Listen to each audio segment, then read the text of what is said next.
저는 이 방법을 통해서 월 1,000만 원을 넘어 2,000만 원, 3,000만 원 이상까지도 돈을 벌고 있습니다. 그건 바로 입니다. 안녕하세요 여러분, 자본주의 그림쟁이 뱀비입니다. 제가 2년 전쯤에 이 영상을 올렸어요. 이때 제가 월 1,000만 원을 벌기 위해서 강조했던 거는 개인의 업무 효율을 높이는 방법들이었어요. 그런데 이로부터 2년이 지난 지금 저는 이 방법을 통해서 월 1,000만 원을 넘어 2,000만 원, 3,000만 원 이상까지도 돈을 벌고 있습니다. 그건 바로 레버리지입니다. 일반적으로 투자를 할 때 대출을 일으키는 것을 레버리지를 일으킨다고 하죠. 예를 들어서 내 돈 1억 원을 가지고 투자를 해서 1,000만 원의 수익을 냈다면 수익률은 10%잖아요. 그런데 내 돈 2,000만 원만 가지고 나머지 8,000만 원은 연 이자율 3%의 대출을 받아서 이걸 합친 금액으로 1,000만 원을 벌었다면 수익에서 대출금 240만 원을 제했을 때 최종적으로는 내 돈 2,000만 원 가지고 760만 원을 벌게 됩니다. 그렇다면 수익률은 이전보다 훨씬 높은 38%가 되는 거죠. 또 다른 예시를 들자면 내가 혼자서 월 1,000만 원을 벌고 있는데 남한테 위임할 수 있는 그런 비교적 간단한 일들은 월 200만 원을 주고 아르바이트 2명에게 위임을 합니다. 그리고 남는 시간에 내가 더 잘할 수 있는 일을 해서 월 2,000만 원을 벌었다면 이전보다 수익이 1,600만 원으로 늘게 되니 더 이득이겠죠. 저도 지금 최고의 편집자님이 제 일을 도와주고 계십니다.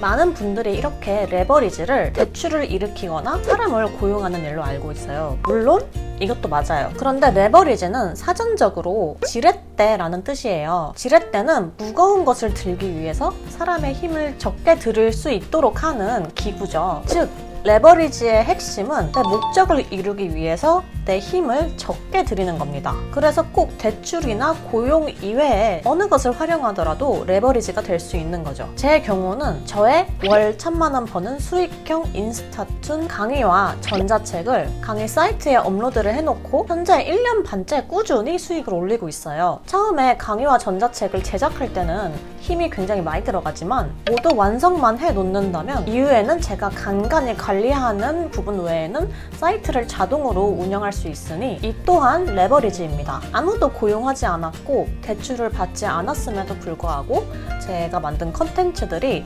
분신처럼 저 대신 일을 해주고 있는 거죠. 또한 제가 지금까지 쌓아온 자산들을 ETF나 배당주 같은 투자 상품에 투자를 해서 투자처에 넣어두면 시간이 지날수록 복리로 계속 자산이 쌓이게 됩니다. 제 힘을 거의 들이지 않고도 돈을 벌어다 주는 거죠. 이 모든 것이 레버리지의 개념에 포함이 됩니다. 이처럼 혼자서 월 1,000만 원 이상을 벌고 싶다면 어떤 방식으로든 레버리지를 활용하는 것이 좋습니다. 여기서 중요한 건 레버리지를 하는 것이 내가 하는 것보다 더 효율적이어야 한다는 거예요. 예를 들어서 내가 혼자서 일을 해서 월 300만 원을 벌고 있는데 200만 원을 주고 아르바이트생 1명을 고용해서 남는 시간에 내가 월 100만 원밖에 벌지 못한다면 오히려 더 손해가 되겠죠. 그리고 또 다른 예시로 부동산 투자를 할 때 내가 감당할 수 없는 금액의 대출을 받는다면 레버리지를 유지하지 못해서 오히려 더 손해를 볼 수도 있고요.